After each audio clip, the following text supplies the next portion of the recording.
Daddy, ready? You ready, Mama? What there? Daddy, I'm going to tell my way. Okay, I will be there. We're working now. Daddy, I don't want to say anywhere. My boy here, but my boy here take bad to Daddy, me go. Even if they didn't come, the law. Mama, la. Every go there, you can't at all. Hey, yes, no. Hey, you can't. Money there, we are at all. Go. What on? Daddy, la. Daddy, we be walking away. What goes there with that woman? Daddy, you woman, anyone now. Daddy, it's here quarantine where Daddy lao. Daddy, how we go? And you no more whatever now. Big name Daddy. Daddy lao na. Remember. Daddy. Who will get in the bus? Daddy, I'm no more whatever now. Big name like you. We will get you ready. Remember. Daddy. Yeah, 2,000. The way I feel to this time, we had a mom. Okay. Hey, to this time. Don't worry. Daddy, Messi. Daddy, I love you. We'll go on a town. Daddy. We'll give it to you. Okay. We'll get you money. Okay, Daddy. That's my son. Brother, okay, with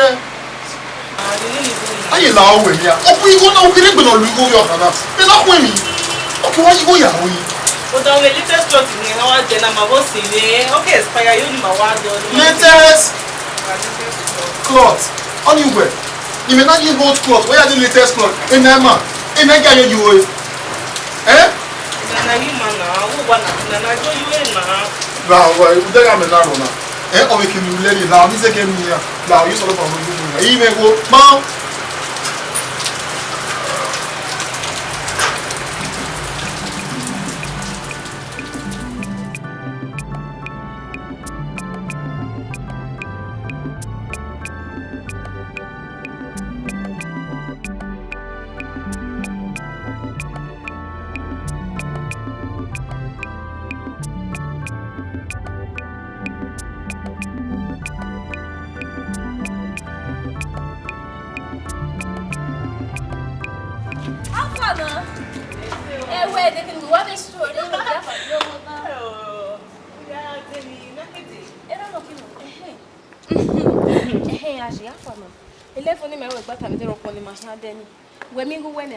My sister, why you not telling you beg or marry me when we're more than a good thing? Hey, we were quite big of you where been mentioned. It came NEROW. Now like this. That is what where I may okay. You can't go ahead and be a mama. So, try to gather when I'm in there. I need to get that. Okay. I can do me when the man is here. I didn't make bill. No problem. Well, don't wait now. Yeah, I don't know what you're going to do. No matter. Oh, my before the other body go there. Let go.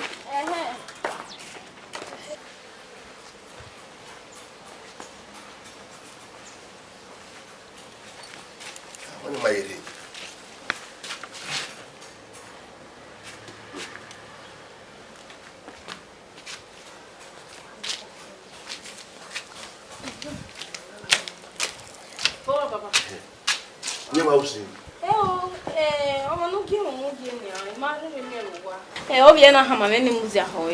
Hey, Mama. I got working whenever meeting and I go to I'm making that listen. I think see me turn out to be going out to when to the adobe. Yeah, I'm going to be going to work out. Papa, I'm to boy again anymore. Mama. Goodbye. 5,000. Yeah. Okay. Work well.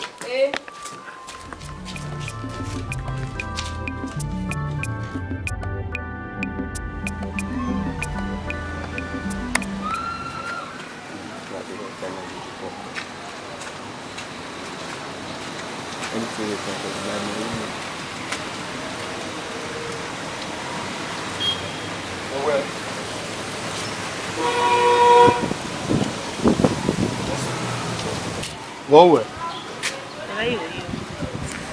Who were you?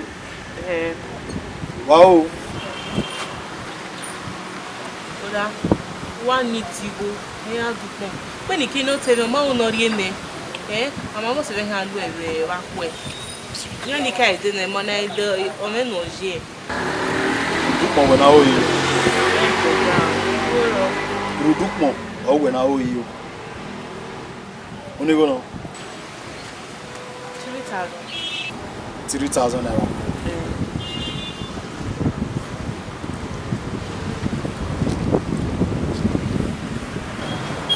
What are you doing?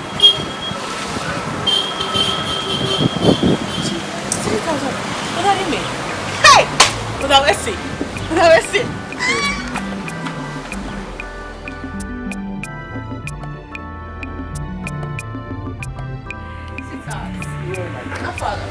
Oh, my fine, you don't hear Singing worrying on him, you cannot tell him key. I'm a hero.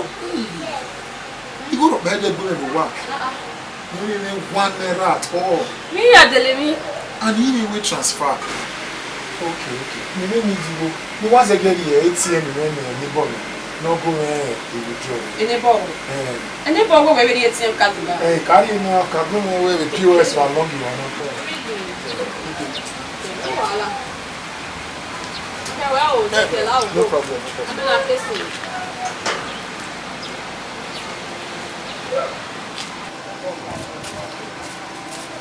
Bros, amen. Hey.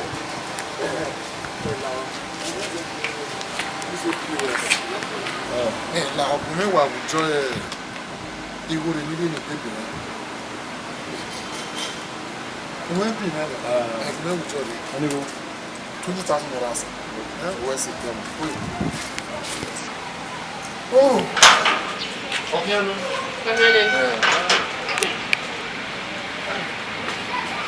Oh, the governor, you can't hear?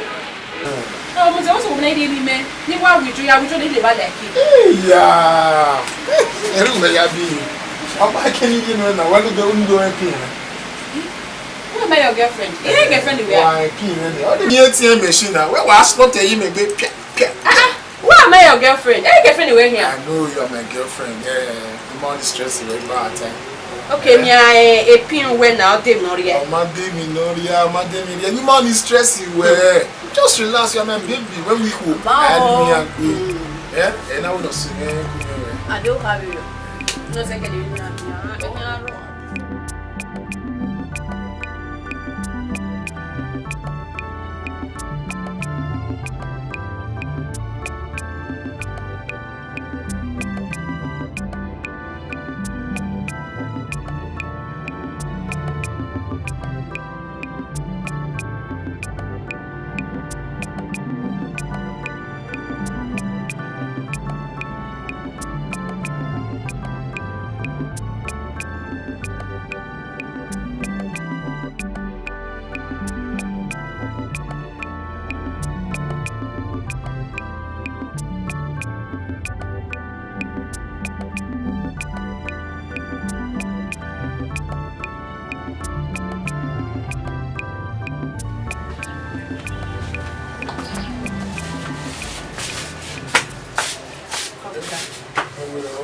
Son de mi ama.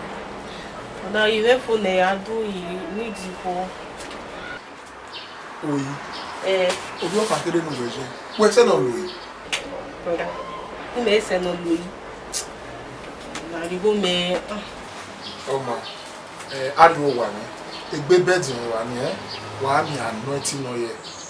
Yo pa wo muja wo. O wa ye skin ya shine. Didn't you hear not your hair? Yeah, I won ya. What's up? But I met you use not your hair. Maybe it's me. Now the woman that we now. Yeah, baby. Oh, how are you? Fine.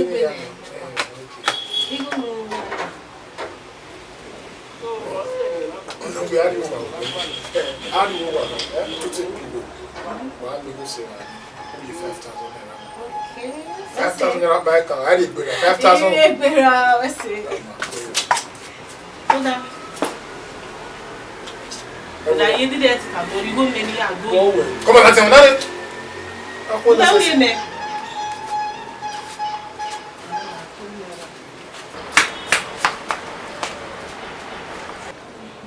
Baby.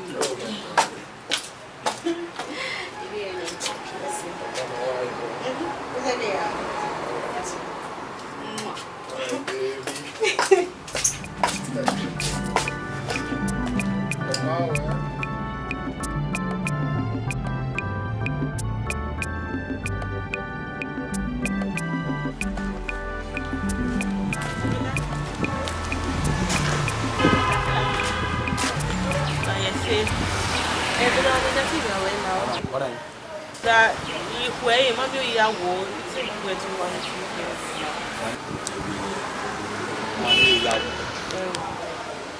I'm Ariowa, Temene Peru. I'm not with a movie. My weather will be welcome.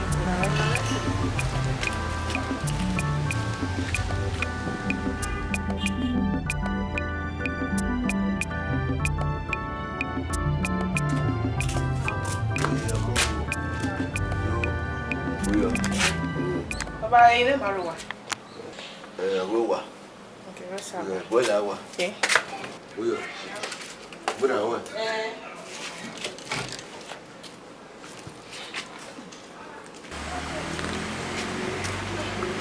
What did you make? Yes, so. Where we die? You don't feel like cook. Matter. Women were one way very far. What's the level? Who were they new perfume? I understand. Young we. My sister, I want a perfume. You look perfume of my now. We are Babe, oh, you were way away and I walk go now. we are war. Neighbor of your man. And the bow of your inu. Babe, big girl like you, but we borrow here. Come on. You my ara. Yeah, Poronia. When you get you come about that, no, you go me. We ain't go. Equal, mammy, you are go, and I will never of you, my sister, here, but hello. Because you put a many of your day. So, a brother, where a man tea go no ya doing. Now, what for that your bros? I don't even knew about what driving you up back here. Oh, my brother, hello, may you get small sinner. Let me may you get small sinner. Or yes, to kill us, and or hey. Oh, well, after no worry, I'll track you and my sister later. Umina, ebo dane, masho. So I didn't lie. Umina, ija. You went for dinner, but me one go nowhere. Hey, brother, well, no. You went brother where it took him, and you make up a bar that we want to. Okay, fine.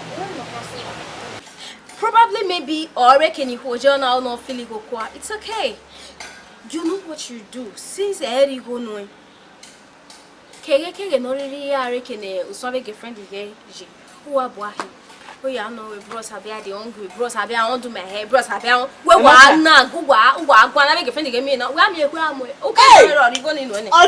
They are telling a well sinner. Try, go walk. On we now try. Oh, my, and here one can lay our there. Try, go walk. They are telling away. Oh, my poor blero. All right now. Yeah, man, now.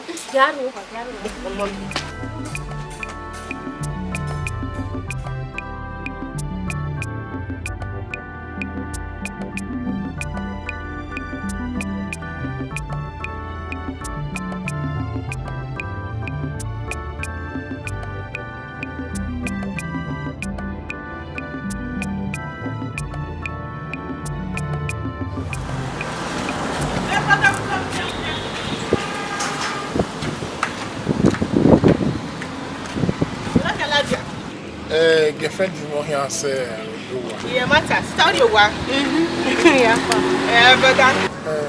Don't allow no borrow 2,000 naira. Oh, wait, in the bottle with 2,000 naira. Bomb. But allow ya, borrow 2,000 naira. Bottle with 2,000 naira. Yeah, allow ya, Louis. Only me. Yeah, brother. When you go, no, Louis. When you borrow, we go. Matter. I'll tell you, go. Marianne.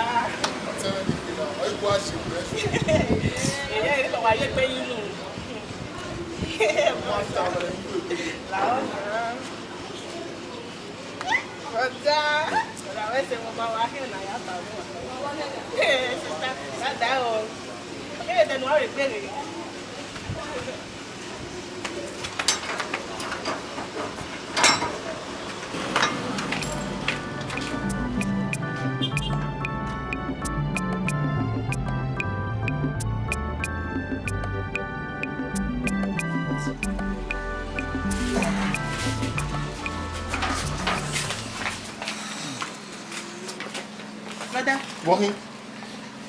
Yeah, Latia. Oh, it's not like what? I tell you. But I told you. What am I working? I will be walking. But I need the 4,000. A bomb. 4,000 naira. Yeah, me. My way 3,000. Now you are here 3,000. But I don't know where you're okay. Boki aji go Yahoo. If I don't wanna, any of the follow one. Eh? Ja. Get on the WhatsApp said that. Don't go ya. Oh, buy na hin. No. Oh, mama no. I don't know. They not be oi. Oh, 20 k. No, but I say no be say yo. You dey man na. You respect it. Wale me dey there. With 3,000, 4,000 take need shout. E gbo mo ni fi. Yeah. No ko nonsense. Oh man, imo gba lo dey. Me no Well da. Oh man, ya wa here. No. Take care. Bye. Bye.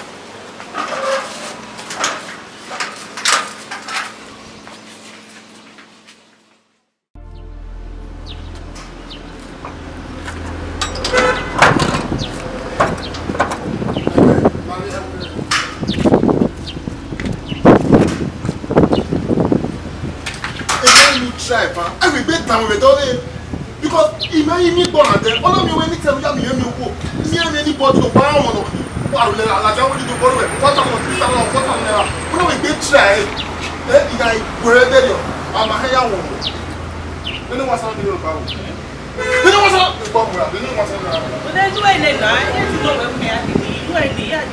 Papa, I can't was someone that oh my God.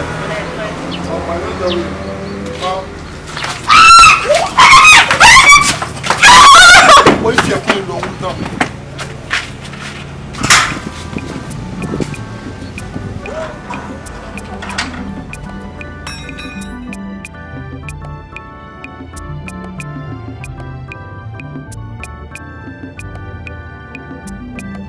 Quando me ade meno.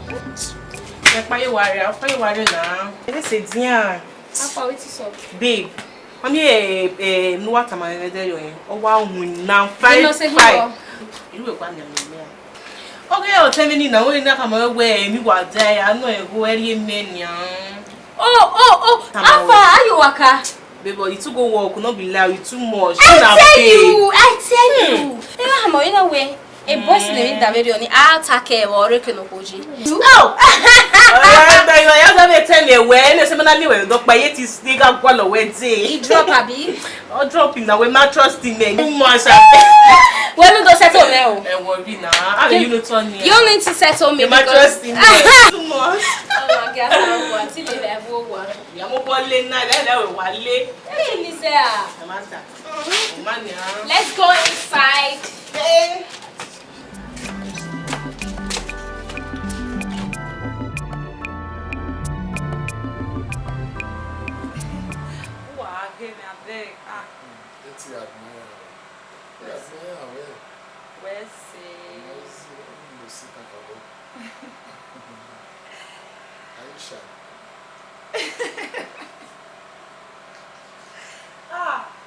Why swing?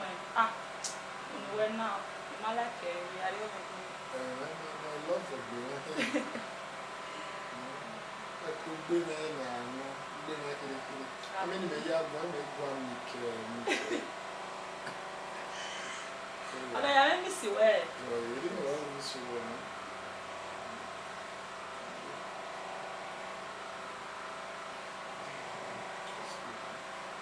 I didn't want to see where.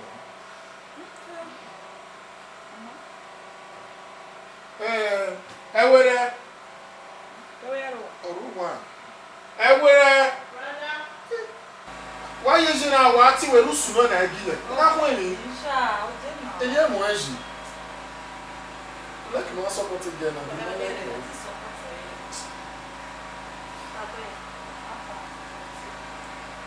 If you want to one, now, Zegio.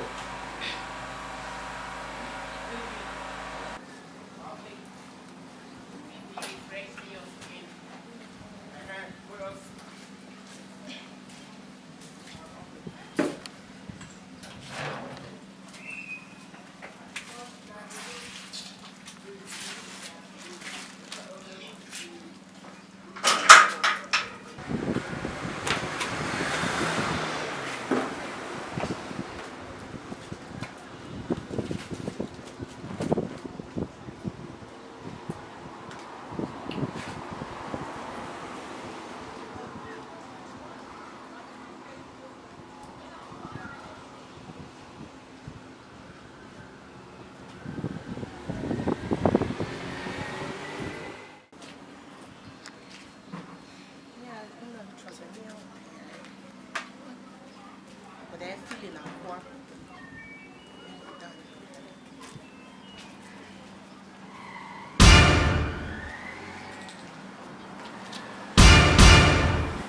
Igo. Ishi. Hey.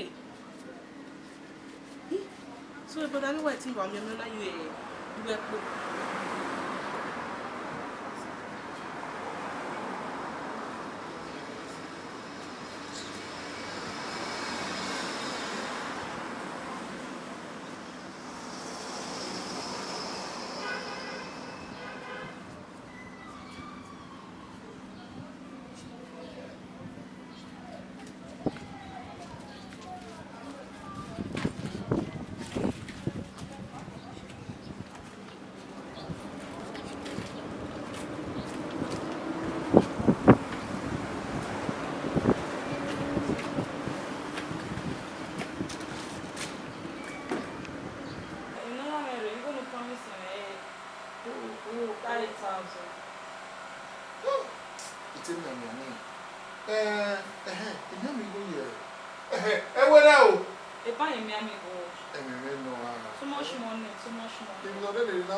Oh, yo.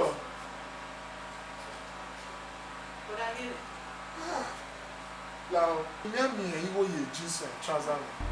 Where swim money when you are money blue jeans, you go to where I'm going to do it.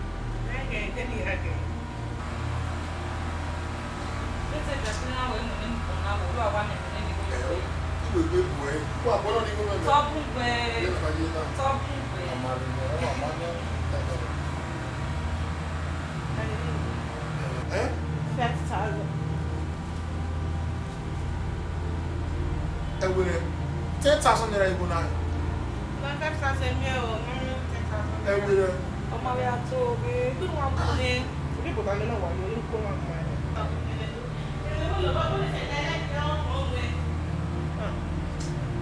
Since 5,000 naira we need 10,000 this year you trouser since we 5,000 we have completed. Now what 5,000 naira? I beg you, also tell me when I'm feeling me what will you be out there now?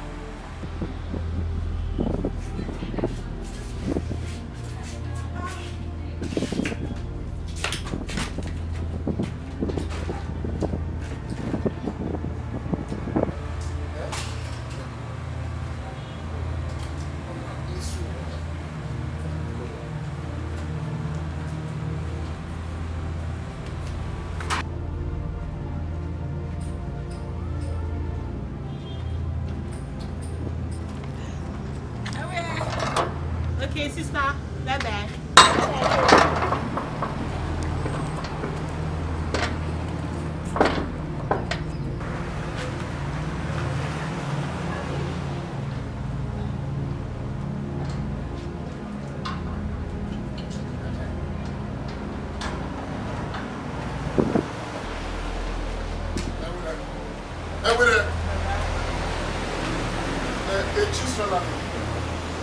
With that 10,000 naira, what to go back? He go in any you were down. 5,000 yeah, man. I beg.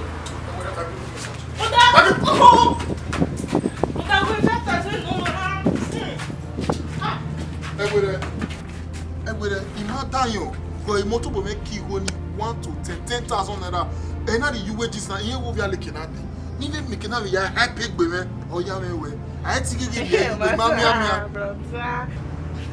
But I go 5,000 here, 5,000.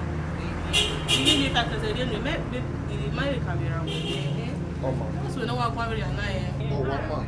Go, me come away. Woman, are you going in me? 500, 1,000 every day in a week on your way for 1 hour will be me. But that's how